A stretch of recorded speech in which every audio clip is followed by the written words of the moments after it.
Hello everyone, this is Shruti Saxena Das, and in today's lecture we are going to discuss about introduction to data structures. So first of all, we'll discuss what data structures is, and then we'll move on to the categories of data structures. So first of all, we should understand that what this term data structure means. Data is the raw fact. Okay, data is the collection of numbers, alphabets, or any symbol which we combined together to represent the information. Okay, computer takes raw data. So here I can write that these are the raw facts. Facts means you can take any symbol, you can take any alphabet, you can take any number. Okay, uh, that will be a data. So computer takes raw data as input, processes it, and produces a refined data as output. So your data are the raw facts. Second is the structure. Structure means the way you are going to represent this data, the way you are going to organize this data. That will be the structure. So way of organizing or storing data,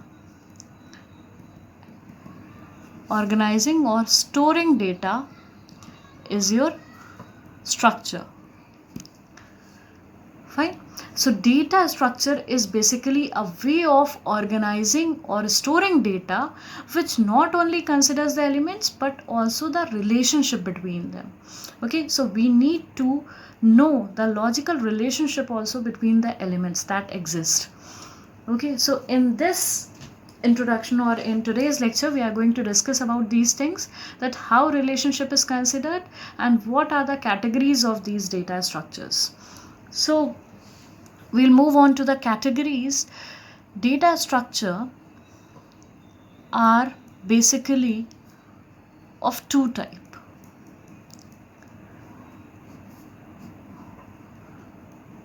Primitive and non-primitive.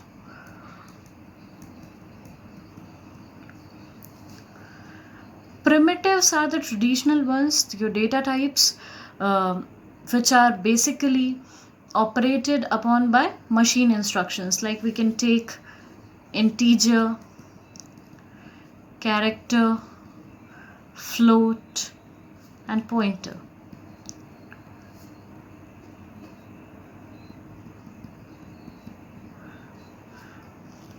So if you are writing, suppose int a,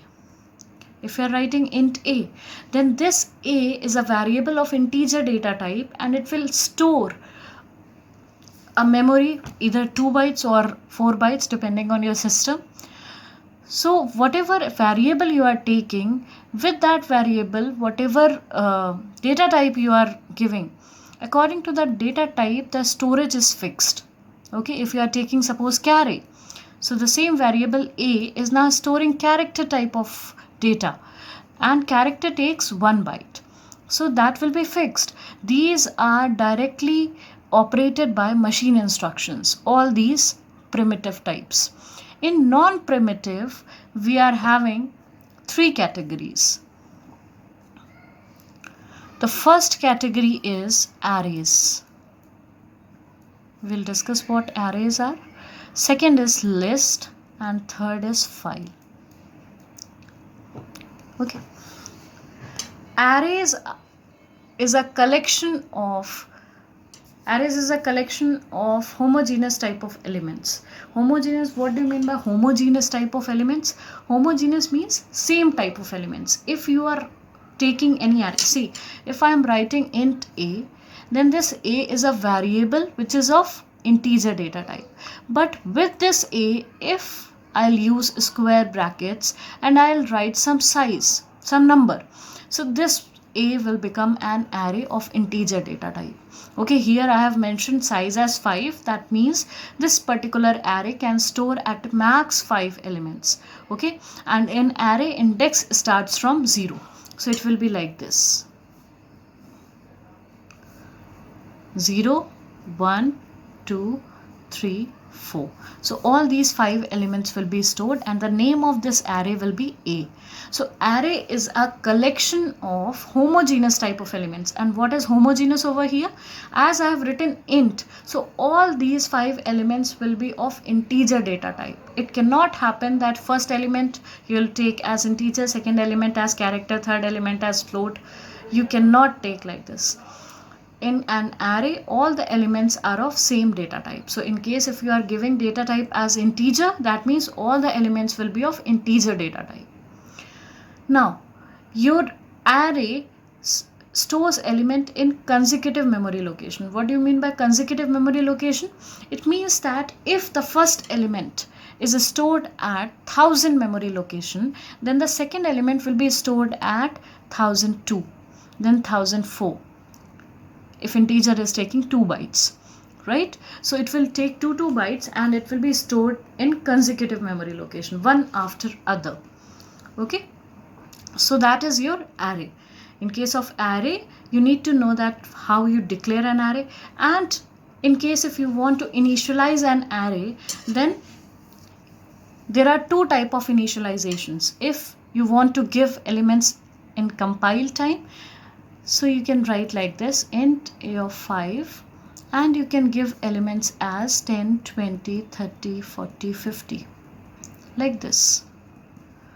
Okay, and in case if you are taking elements at runtime, in that case you need to use loops. So for that, what we can do for an array, we can take loop like this. We are starting from 0, that's why we are taking loop till 4. So 0, 1, 2, 3, 4. It will run for 5 times and take 5 elements. So I have taken one loop and I'll ask from the user to enter 5 elements. So to read elements, we are having scanf. Okay, ampersand a of I. And in case if you want to display these elements, then again you have to use a loop. See, array works with loops only. You cannot read or write on an array without using loop.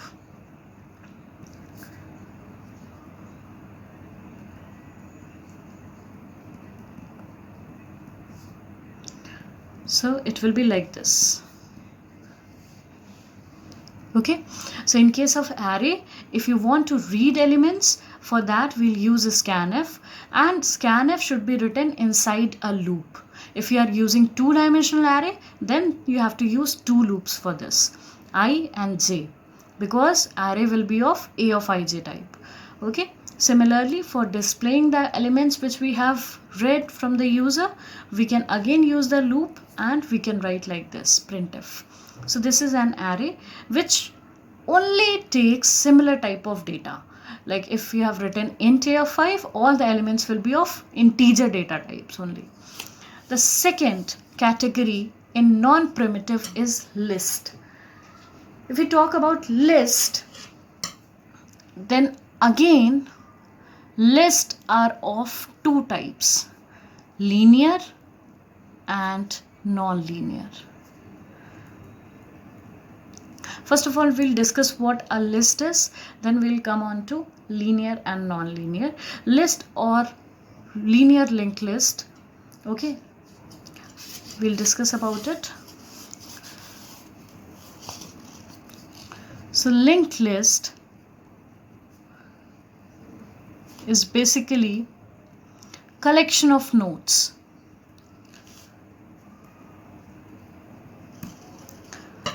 Where each node is represented using 2 fields.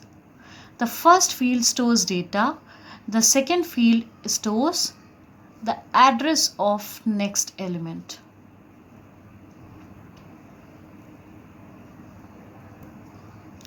Okay, so here your linked list will be like this. There are 2 fields. This element is, suppose it is storing data as 10. So it will store the address of the next element. Next element, next node. Next element means next node. Next node will be of same structure. The first field will contain some data, the second field will contain the address of the next element. Again, a node will be there.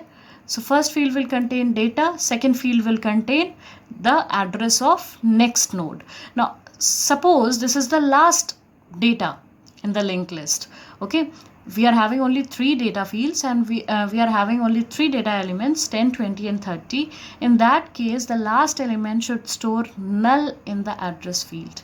Okay, because there are no more elements, that's why it should store null in the address field. Now see, in case of data, in case of array, I said that all the elements are stored in consecutive memory location. Okay, so what happen in case of array? Suppose in your memory, if consecutive locations are not free, if suppose your memory is like this. Okay, you are having spaces in between. Okay, now suppose you need to store 3 elements. Okay, now you can see that we are having 3 blocks which are available. Suppose all these blocks are of 2 bytes. Let's suppose. Okay, all these blocks are of 2 bytes. Now we are having 6 bytes which is available. This shaded portion is available one. So all these fields are empty. But we cannot store array because array needs consecutive memory location. So for that we need this one to be free or this one to be free. If these two are already allocated to something else, then we cannot store our array elements in this memory. Okay, because we don't have 3 consecutive memory locations which are free. So that is the problem with array, that you need consecutive memory locations in order to store the elements. But if we discuss about linked list, here we don't need to store elements in consecutive memory locations, because you can see that we are having this element. Now it is storing the address of any other second element which can be stored somewhere else. It can happen that it is stored at 1000 and this one at 2000, this one at 3000. All these are addresses. I'm giving an example of address. If suppose these are the addresses, so what will happen, that the first node will store 10 as the data and in address field it will store 2000. Okay, here the second field will be of pointer type. Okay, now 2000, at 2000 we will see we are having 20. Again at 20 we will be having 3000. Okay, it must be storing address of this node, and this node is not having any other address because this is the last node. So linked list will store elements like this, in this manner. Okay, now we'll discuss the category of linked list. We are having category as linear and non-linear. So linear list can have further bifurcation as stack and queue, and non-linear will be having graphs and tree. Okay, now what is the difference between linear and non-linear? Linear data structures are those data structures in which elements are stored in one dimension. Okay, in linear, elements are stored in one dimension. That means all the elements are having one-to-one relationship with each other. Whereas in case of non-linear, the relationship can be one-to-many, many-to-one, or many-to-many. That we'll discuss how. So you need to remember that in case of linear, we have one-to-one relationship between elements. And here you can have many-to-one, one-to-many, or many-to-many relationships. Okay, now we'll discuss what stack is.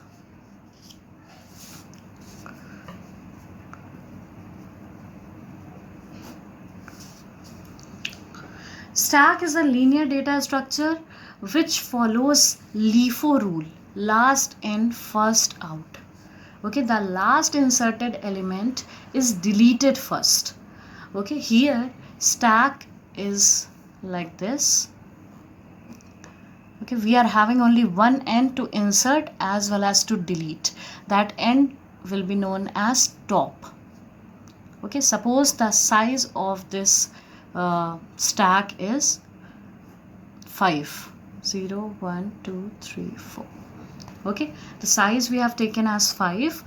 So suppose we are implementing it with array, so index will start with 0, and we are having this end top. Insertion and deletion will take place from this end only.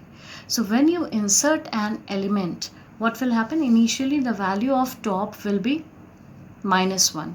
When you insert an element, you have to increment the top value by 1. So -1 plus 1 will become 0, and then you can simply insert the element. Again, if you want to add any more element, you need to increment the value of top by 1 and you can insert the element. So like this it works. There is only one end. That means if I want to delete, suppose there are 2 elements in my stack. Now if I want to delete, perform delete operation on this stack, automatically 20 will be deleted, because stack follows LIFO rule, last in first out. What is the last inserted element? 20. So it will be deleted first. So that is the rule of stack, that last inserted element is deleted first. Okay, so we can use it in many applications. I'll give some of the applications where we use a stack. Like the first thing is, if you want to check reverse of a particular number, like suppose palindrome number, you must have written a program on palindrome number, or you must have seen a program on reverse of a string. In that case, suppose I'm taking a stack and I'll insert, top will be -1. When I'll insert, suppose I'm inserting class. Okay, the class will be CLASS. It will be inserted like this. Now if I want to reverse this string, then simply what I have to do, I have to delete each element one by one, and I have to display that element. So as we know that stack follows LIFO rule.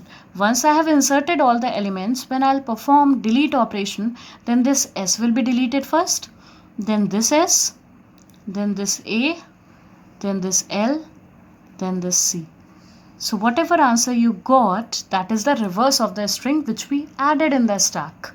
So this is one of the application. To reverse a particular string or number, you can use stack. Second application is that you must have worked with Microsoft Word. When you work on Microsoft Word and when you press Ctrl Z, undo, then what happens? In case of undo, the last modification comes back, right? So that is the thing, that it is, this stack is also used for undo operations. So whatever you've done, whatever modifications you did, that comes back. Okay, so this is the second application. Then one of the application is in web browser, when you press back button. When you press back button in case of web browser, what happens? The last visited page display again, right? So there also we use a stack. All these are the application of stacks.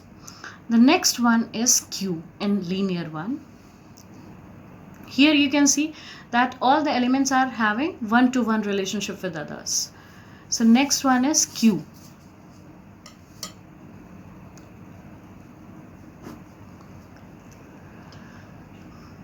Queue is a linear data structure which follows FIFO rule. First in, first out.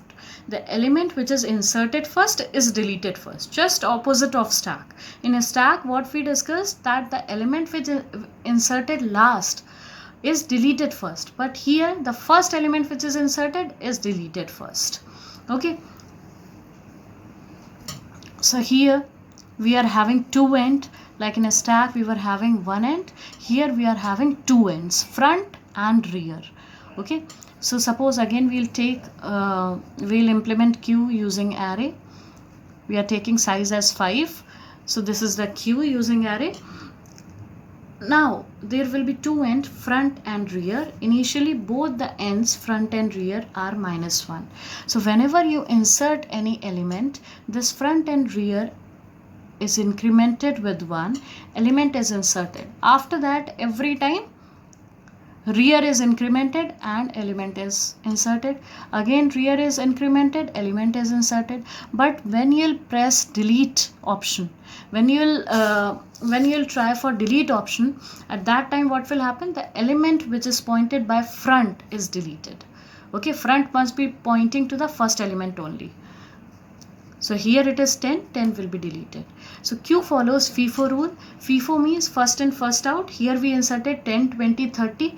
As we inserted 10 first, so 10 is deleted first. Whenever you'll apply delete option, whenever you'll go for delete operation, always the first inserted element will be deleted. Here in this case it is 10. If 10 is deleted, front will be incremented by 1, front will point to this one, and again when you'll go for delete operation, then 20 will be deleted, front will be incremented to 30. Okay, like this process goes on. So this is the example, of Q, where we follow FIFO rule. Okay, Q you must have seen Q at reservation counter also, and railway station you must have seen. There also what happens, the person who is standing in the front always gets his tickets reserved first. Okay, after that it goes on in a queue. Fine. So we'll take some of the applications of queues also. Like queues are used in printer routines. Like suppose you are having this situation, there is one printer, suppose in your lab there is one printer, and this printer is attached to computer 1, computer 2, computer 3, computer 4. Now all the users who are sitting on these computer want to print something. Okay, so at the same time they want to print something. Now what will happen, they'll send their request to the printer. Okay, they'll send print command. Now what will happen, here in printer queue will be formed. There will be some difference. Okay, there will be some milliseconds difference in the request. So one queue will be formed according to the time at which these systems requested. Okay, so according to that queue, print command will execute and pages will be printed. Okay, or content will be printed on pages. Fine. So that happens. You must have seen that suppose if you are using printer and pages got finished, at that time what happens, suppose someone else also has also given command for print. Now what happened, that suppose user 1 has already given but pages were not there, because of that his material didn't get printed.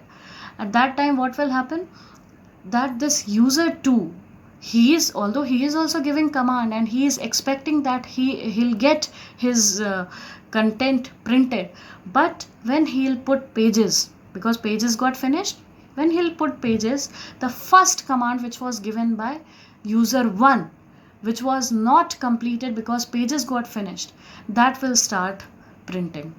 Okay, so that happens because here queue concept is followed. The person who has sent his request first, his pages will get printed first. That is the concept over here.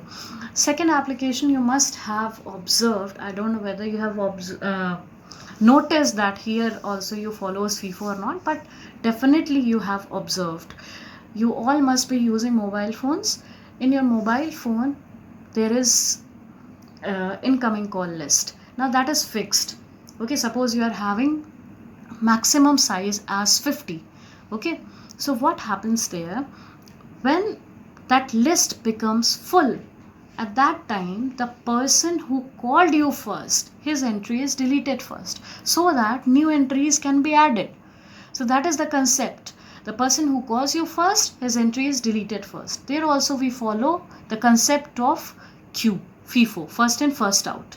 Achha, there is one option over here that after inserting at the last, this is the normal queue, simple queue. After inserting at the last, suppose you have deleted 10, so this space is empty. Here you have inserted 50. So there is a concept of circular queue that if last location is full, then you can insert at the first location. That is the concept of circular queue. You have to insert here, here, here, here, here, and then at the first. So if it is free, you can insert. Because see, if you'll apply for delete operation, now front is pointing to this one will get deleted. So again this will become free. So next element can be added over here. That is the concept of circular queue. Now circular queue, you can consider the application of circular queue in traffic light. We are having red, yellow, green. Okay, so red light, yellow light, green light, again red light, again yellow, again green, then again red. So like that it goes on. Okay, there is a timer. First light blinks, after that second, then third, then again first. Okay, that is an application of circular queue. Now this was linear, in which one-to-one relationship was existing between elements. Elements were stored in one dimension. If we discuss about non-linear part, non-linear means where you are having many-to-one, one-to-many and many-to-many relationships. There we are having concept of graphs and trees. Okay, so we'll discuss about trees.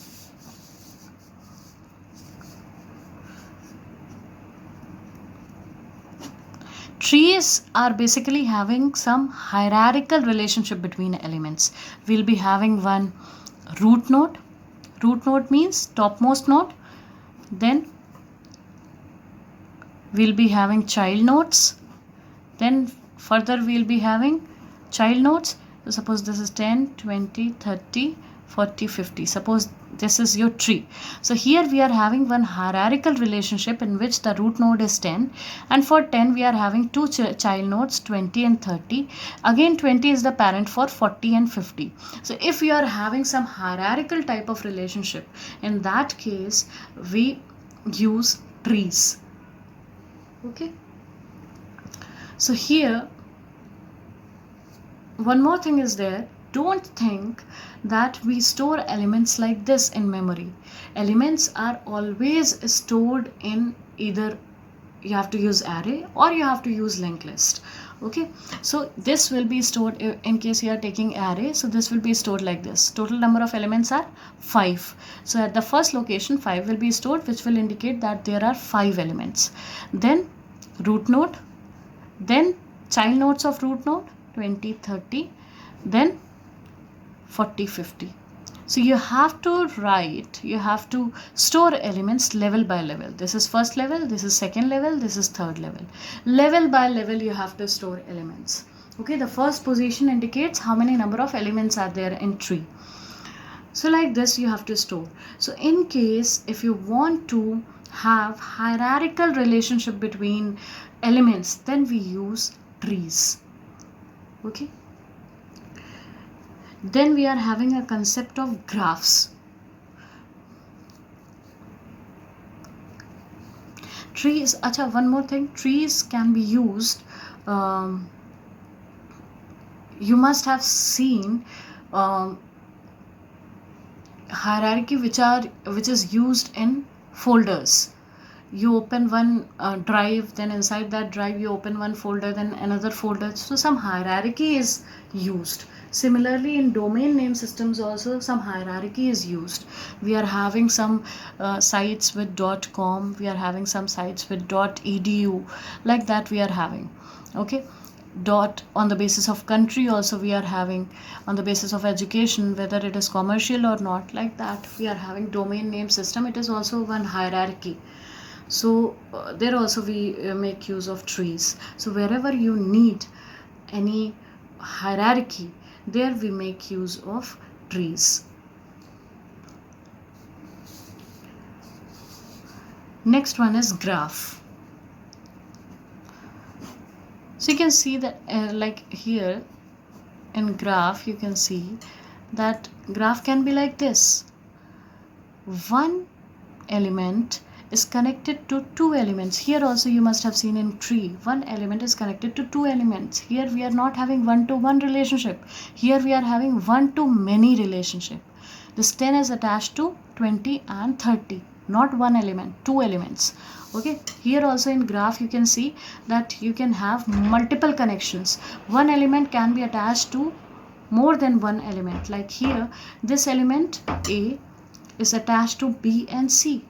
Now B and C are attached to D, so many to one relationship is existing. So if you are having this kind of relationship, that is known as non-linear kind of relationship. Okay, so this is a graph. Graph is a mathematical structure. Basically, here we represent each graph with set of vertices and edges. We are having some set of vertices, like here we are having A, B, C, D, and we are having some set of edges like AB, AC, BD and CD. All these are edges. So the combination of vertices and edges is known as graph. This is also non-linear type of data structure, and application of this graph you can think of as you must have used Google Map. So for Google Map you must have seen what it does. That suppose you want to go somewhere to a particular destination.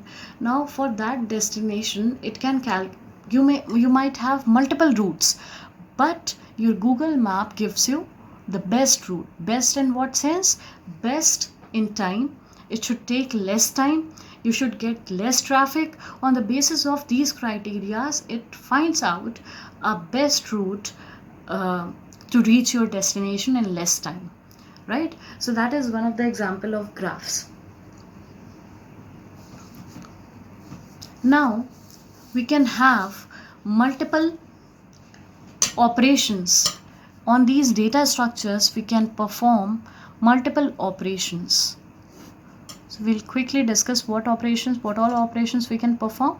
The first operation is insertion. Insertion means you can insert any element in your data structure. So whatever element you want to insert in your data structure, you can insert. Second is deletion. You can perform delete operation on your data structure. So if in case you want to delete any of the element, then you can delete it. In case you are using array and if you want to delete any particular element, then you need to shift all the elements to fill up that space. Suppose this is the array which we have taken. See, this is the array. In case if I'll delete 20, then you have to shift 30 by 1, 40 to left, then 50 to left, like that. Okay. Similarly, if you want to insert any element in array, then in that case also you need to create the space. You need to, suppose you want to insert 25 over here between 20 and 30, then we need to shift 30 by 1, 40 and 50 by 1, right? Then space will be created and then you have to insert. But this thing can be avoided in linked list. In case of linked list, this situation can be avoided because there is no need to create space, as we are storing all the information in form of nodes. So only we need to create a new node and give the link. See here, I'll show you that if in case you want to create 25, then what we need to do, we'll create a node, we'll give the data as 25. The only thing which we need to do is here in the node 20, the address of this node was there.